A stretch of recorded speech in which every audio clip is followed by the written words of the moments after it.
ప్రకృతి విపత్తుల నుంచి ప్రజల్ని కాపాడడంలో ముఖ్యమంత్రి చంద్రబాబు గారి తర్వాతే ఎవరైనా. ముఖ్యమంత్రి చంద్రబాబు గారు, మంత్రి లోకేష్ గారు మోందా తీవ్రతను పర్యవేక్షిస్తూ రాష్ట్ర ప్రజలకు చిన్న ఇబ్బంది లేకుండా పనిచేస్తున్నారు.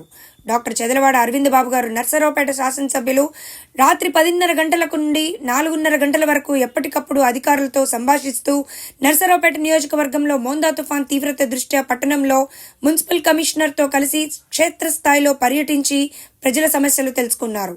వివిధ విభాగాల అధికారులు కూడా పాల్గొన్నారు.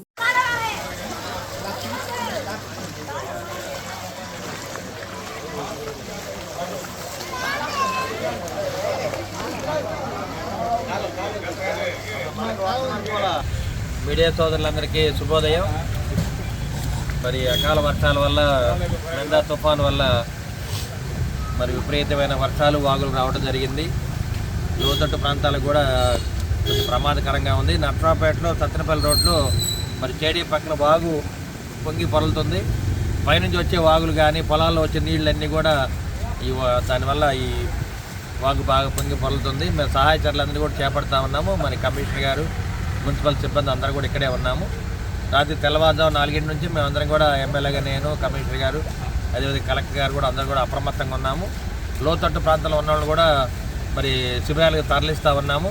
అదేవిధంగా ఇవాళ మధ్యాహ్నం నుంచి కూడా భోజనాలు కూడా ఏర్పాటు చేస్తూ ఉన్నాము. లోతట్టు ప్రాంతాల వాళ్ళకి ఏదైనా ప్రజలకు ఇబ్బంది లేకుండా సహాయ చర్యలు చేపడతా ఉన్నాము. అది వర్షం విపరీతంగా మరి ఇక్కడ దాదాపు 30 సెంటీమీటర్ల వర్షం నమోదు అవ్వడం జరిగింది నర్సరావుపేటలో. ఏదైనా కానీ ప్రభుత్వం ప్రజలకు అండగా ఉంటుంది. మరి మున్సిపల్ అధికారులు కానీ, కలెక్టర్ గారు కానీ, మరి ప్రజాప్రతినిధులు అందరూ కూడా ప్రజలకు అండగా ఉండి ఇబ్బంది లేకుండా అన్ని సహాయ చర్యలు చేపడతామని చెప్పి తెలియజేస్తూ, మరి మీడియా సోదరులందరూ కూడా మరి రాత్రంతా కూడా తిరుగుతూ ఉన్నారు. వారికి కూడా మా ధన్యవాదాలు తెలియజేస్తూ ఉన్నాం.